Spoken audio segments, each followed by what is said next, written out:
Selamat pagi, berjumpa kembali bersama saya Sandro Jabrik. Wong ganteng sak donya mohon tidak menyebutkan nama dan identitas dalam percakapan ini karena Ya, percakapan ini saya naikkan dalam konten YouTube. Gimana Mbak? lagi live toh? Enggak, ya di Oh, enggak. ya direkam nanti baru naiknya Iya, iya. besok apa Iya, lusa. iya, iya. Gimana? Enggak, aku mau curhat. Aku mau curhat ya. Aku kan di majikan ini kan udah 7 bulan gitu kan dapat dari temanku. Nah, temanku itu dia kerja di istrinya, mamanya istrinya anak aku kerja di orang tuanya suaminya gitu. Tapi aku kan punya utang sama temanku itu ya.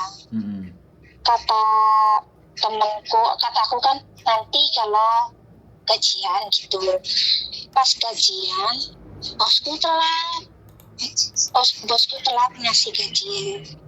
Terus diminta dong sama itu temanku langsung ke bos aku, katanya kamu belum kasih gaji ke aku, katanya gitu kan. Oke lah, 1 kali nggak apa-apa ya mas, aku pikir iya nggak apa-apa, mungkin dia lagi butuh juga. Terus bos aku juga nyadarin gitu kan. Tapi kok kesini-sininya udah 2-3 kali loh dia ngomong ke bos aku, jadi bos aku tuh risih. Terus aku sendiri juga kan jadi nggak enak sama bos aku. Terus aku diomong, katanya kamu punya hutang tapi kok dianya mintanya sama aku udah bilang sama dia nanti kalau gajian kan, tapi dianya minta terus gitu. Maksudnya dia nggak mau sabar kan, kalau aku gajian tanggal 1, dia tanggal 30 udah minta sama bos aku karena dia udah ngerasa kenal sama bos aku gitu kan. Nah, aku tuh pengennya ya pengen pindah dari sini gitu, soalnya aku malu sendiri sama bos aku. Iya yo. Udah gitu aja. Begitu, soalnya aku malu loh. Bos aku bilang katanya kamu yang punya hutang sama dia, tapi kok dia minta terus sama aku telat 1-2 hari kan nggak apa-apa, kata bos aku gitu. Jadi aku yang malu sendiri loh. Itu ya menurut sampean. Oke, berarti utangnya sampean harus berbulan-bulan ya ditagih ke temennya sampean. Iya kan. Berapa bulan? Hitungannya berapa bulan? Kan perjanjian sama bos aku gini kan, dia minta sama bos aku. Nah, kata bos aku 3 bulan dia yang minta, dia yang ngasih. Aku udah nggak ada urusan sama dia. Nah, bos aku tuh selalu ngasih gaji tuh kan nggak serumah aku sama dia, nggak serumah sama bos aku serumah sama nenekku. Kalau kesini itu nunggu dia free, entah itu tanggal 2-nya atau tanggal 3-nya, intinya nungguin dia free gitu. Kalau aku sih nggak masalah ya mas ya, tapi temenkunya itu yang masalah. Mbak, mohon maaf saya potong. Kita perjelas dulu. Utangnya sampean ke temennya itu harusnya berapa bulan sampean bayar? 3 bulan, 2 bulan lagi. 2 bulan lagi, berarti masih ada 2 bulan lagi. Iya, 2 bulan lagi, semuanya tuh 4 bulan. Jadi harus ada 2 bulan lagi kan? Iya, itu juga perjanjian sama bos aku. Ya, sekarang ngomongnya gantian. Sampean udah ngomong, saya boleh ngomong nggak dipotong, bisa nggak? Iya, boleh. Maaf. Ngapunten. Soalnya kalau sampean mau motong-motong terus omongan saya, berarti sampean hanya pingin sampean yang dibenarkan, gitu loh. Nah, makanya kan makanya kita nggak akan membenarkan kiri kanan atas bawah, tapi masalah itu kita clearkan gitu loh. Masalah itu kita lihat duduk persoalannya. Nah, kalau utang sampean 2 bulan, ya sampean tinggal ngomong ke majikan, utangku sama dia tinggal 2 bulan. Kalau kamu nanti ditagih sama dia 2 bulan, ya sudah kasih aja karena memang aku punya hutang. Nanti setelah itu baru kamu boleh kasih ke saya. Karena memang orang ya sampean toleransi sama majikan, ya kan, 2-3 hari. Ya ya bilang aku minta maaf ya karena aku memang punya tanggungan sama dia. Ya kalau kamu nggak mau ngasihkan ke dia ya kasih ke aku, bilang ke dia udah tak kasihkan temenmu, kamu nagih sendiri, kan gitu juga bisa. Majikan sampean kasih tahu begitu juga bisa. Intinya komunikasi sampean dengan majikan itu harus lebih intens dibandingkan teman sampean ke majikan. Gitu loh. Jadi kalau kalau sampean ngerasa bahwa kerja di tempatnya nenek itu enak, ya sudah, komunikasinya sama majikan sampean bangun. Lebih baik daripada komunikasi teman sampean, kan gitu tuh, Mbak. Halo? Iya. Itu bukan, menurut saya bukan persoalan yang besar dan sampean harus pergi dari majikan itu. Sekarang pertanyaan saya, jaga nenek enak nggak? Menurut sampean nyaman nggak? Kalau jaga neneknya sih nyaman, cuman yang nggak nyaman tuh temenku itu. Jadi kayak seakan-akan aku tuh hutang budi banget. Sebenarnya bukan karena hutangku sama bos, sama dia, terus itu sama bos, ada hal-hal lain lagi gitu yang bikin aku risih gitu kan. Nah, apa? Jadi, yang lain itu apa? Sampean kan tadi ngomongnya utang sama temennya gitu loh. Ya kalau kita fokus bahas utang ya bahas utang. Kalau ada masalah yang lain ya berarti kita masalahnya apa lagi. Nah gitu loh Mbak. Jadi kita kan kalau sampean ceritanya nggak full, yang saya tangkep ya cuman persoalan utang aja, karena nagih ke majikan sampean. Jadi aku tuh kayak, dia tuh kayak CCTV ku berjalan loh Mas. Siapa? Apa-apa, itu temanku, apa-apa bilang ke majikan aku, apa-apa, sampai aku beli rokok aja, dia bilang ke majikan aku, katanya dia ngerokok. Terus aku kan di itu kan, aku ngerokok juga di rumah, aku nggak di rumah, aku di luar rumah. Terus kalau ada apa-apa lagi di kampungku, orang satu kampung kan aku kan, kalau di kampungku ada apa-apa sama aku sama keluargaku, dia cerita lagi gitu loh Mas. Jadi kayak gimana ya, risih gitu. Padahal baik loh nenek kakekku di sini. Gini loh Mbak, artinya komunikasi sampean dengan majikan itu tidak lebih intens dibandingkan teman sampean. Itu yang pertama. Satu. Jadi sampean harus lebih intens dengan majikan untuk tidak mendengarkan apapun yang disampaikan ke dia. Karena yang kerja kan saya, itu satu. Terus yang kedua, kan saya hubungan sampean sama teman sampean dan sampean percaya sama teman sampean masuk majikan itu otomatis sampean kan yang ngerti karakter teman sampean. Kalau sampean tidak mau dicampuri urusannya dengan teman sampean ya nggak dari dulu nggak usah berteman dan nggak usah menerima apa yang mereka tawarkan, kan kayak gitu tuh. Nah karena sekarang udah konsekuensi sampai menerima pekerjaan yang dicariin sama dia dan dia berkomunikasi dengan majikan lebih intens dibandingkan sampean. Nah kalau hari ini sampean merasa terintimidasi, berarti ya sampean harus lebih sering intens komunikasi dengan majikan. Kalau sampean menganggap sampean tetap ingin bertahan di tempat itu, tapi kalau sampean sudah mau pergi dan sampean siap beradaptasi lagi, berarti sampean kan harus beri kontrak, proses lagi pulang Indonesia dan menyisakan hutang 2 bulan ke teman sampean, kan gitu. Takutnya nggak keluar, visanya nggak turun katanya sekarang tuh ya. Nah sekarang sampean takut bisa nggak turun tapi ingin break. Lah aku terus kon kudu piye Mbak Saran saya ya komunikasilah yang baik dengan majikan. Selesaikan hutang sampean sama temennya. Yang memulai hutang kan ya sampean, dan dia membantu sampean untuk mendapatkan majikan. Nah sekarang dia nyebelin menurut sampean. Lah kok dulu diterima? Kan berarti piye? Gitu loh. Nah kalau sampean takut bisa nggak turun, ya berarti piye? Untuk melawan rasa takutnya berani nggak ngebreak? Dan nek takut ya jangan bergerak, jangan kemana-mana. Tapi kalau berani ya sudah gas. Apapun yang akan terjadi nanti resikonya sampai hadapi.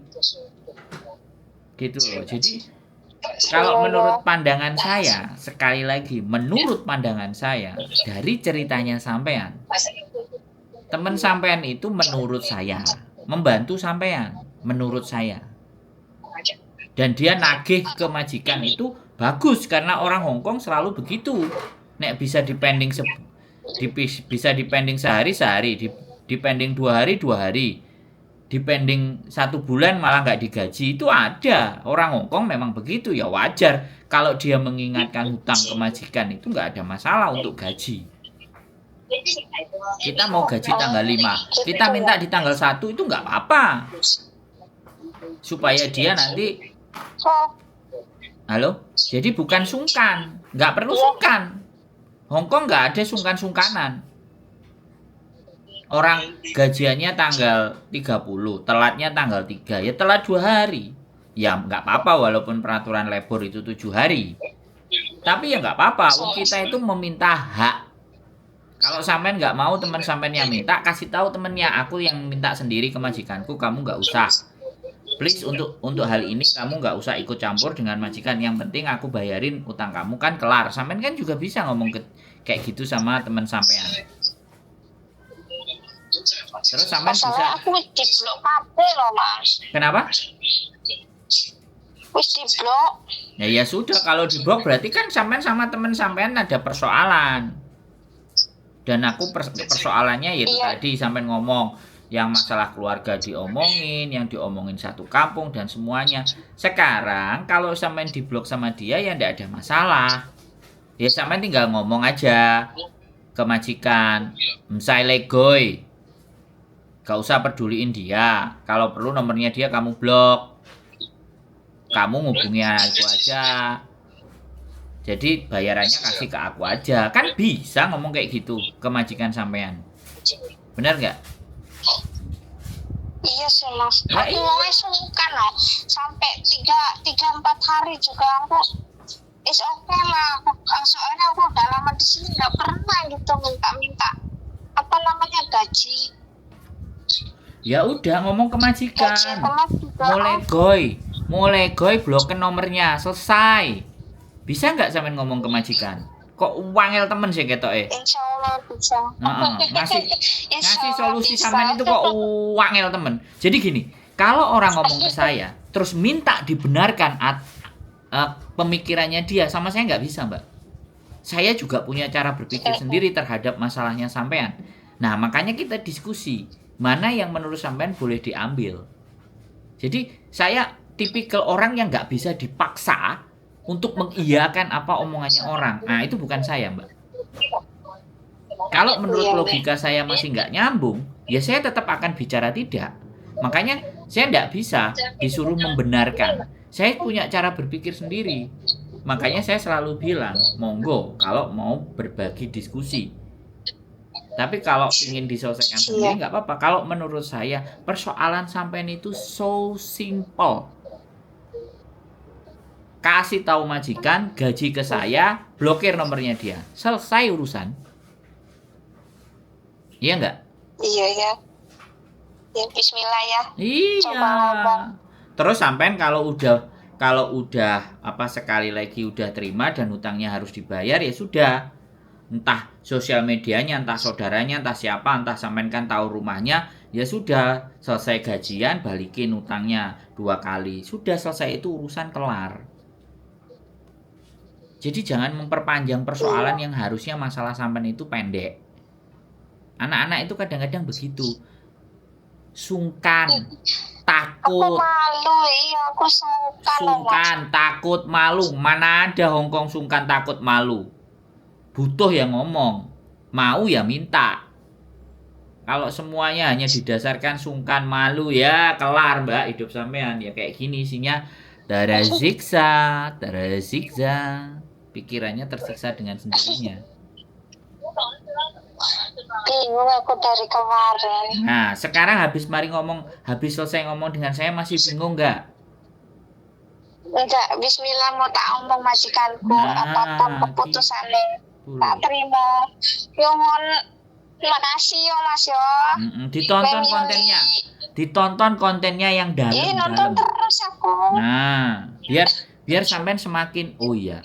Jadi melihat sebuah permasalahan itu jangan cuman masalah kita tadi. Oh, jadi nek masalah ini kudu ngene. Oh, berarti konsepnya anak yang cerita itu selalu takut, sungkan, nggak ngerti, nggak tahu, nggak paham. Udah cuman itu tok masalahnya teman-teman.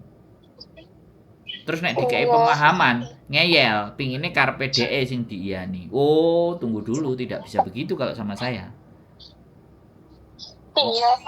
Wong namanya diskusi, temen ngobrol, itu kan nggak ada masalah. Walaupun berbeda antara bayangan sampean dengan apa yang saya sampaikan. Oh, ternyata nggak cocok, ya nggak apa-apa, tinggal nggak usah dipakai.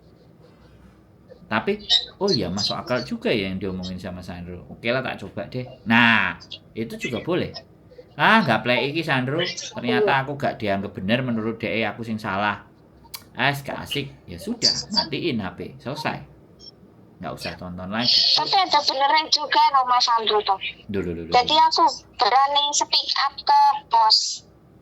Selama ini loh aku nggak berani.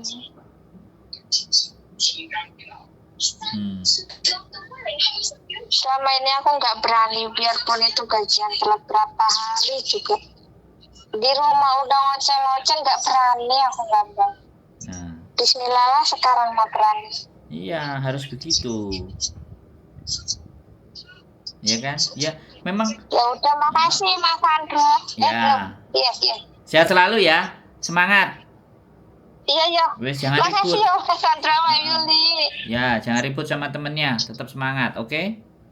Iya. Makasih.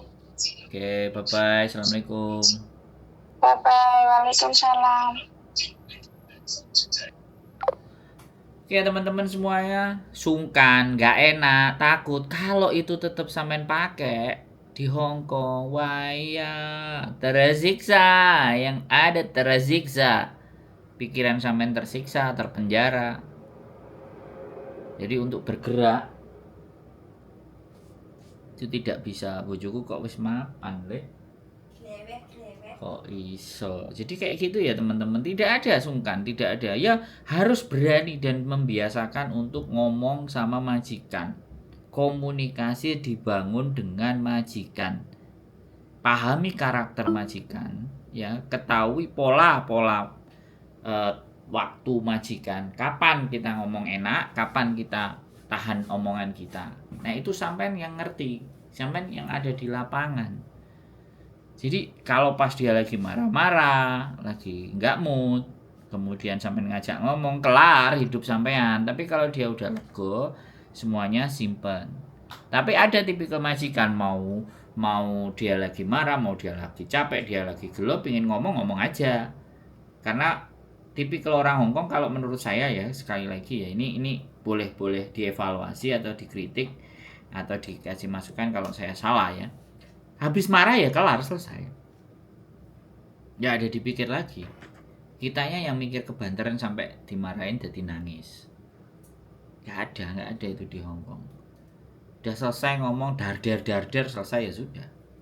Besok ya kerja lagi, besok ya ngobrol lagi, besok ya bicara lagi gitu. Makanya saya butuh orang yang bercerita.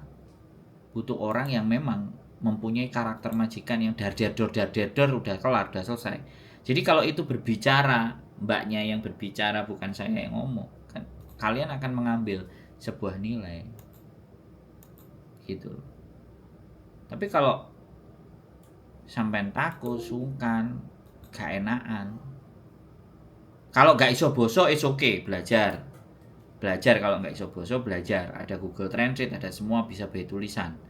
Tapi kalau sungkan, takut, ikut terus piye kudune. Obatnya takut itu ya harus dilawan ketakutannya. Kalau kita nggak melawan ketakutan itu, maka kita akan dikuasai rasa takut. Kalau kita dikuasai rasa takut, yang ada tersiksa pikirannya kita, dan kita juga nggak akan kemana-mana. Itu persoalannya.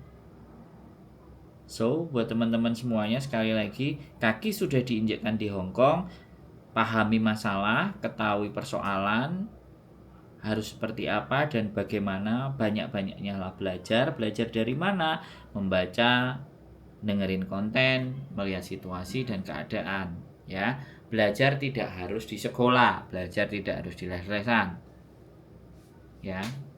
Jadi rasa takut, sungkan, tidak enak, buang jauh-jauh. Kaki sudah diinjakkan ke Hongkong, belajarlah untuk mengerti bagaimana mengatasi, beradaptasi bersama majikan. Karena itu adalah kunci kenyamanan kalian dalam bekerja. Beradaptasi dan memahami karakter majikan. Bukan majikan suruh memahami kalian. Pahami dulu karakter majikan, kenali, lihat sisi kelemahannya. Setelah itu semua dapat, majikan pasti dalam genggaman dan dia pasti akan ketergantungan sama kalian. Keep stay tune my YouTube channel and see you next video. Bye bye.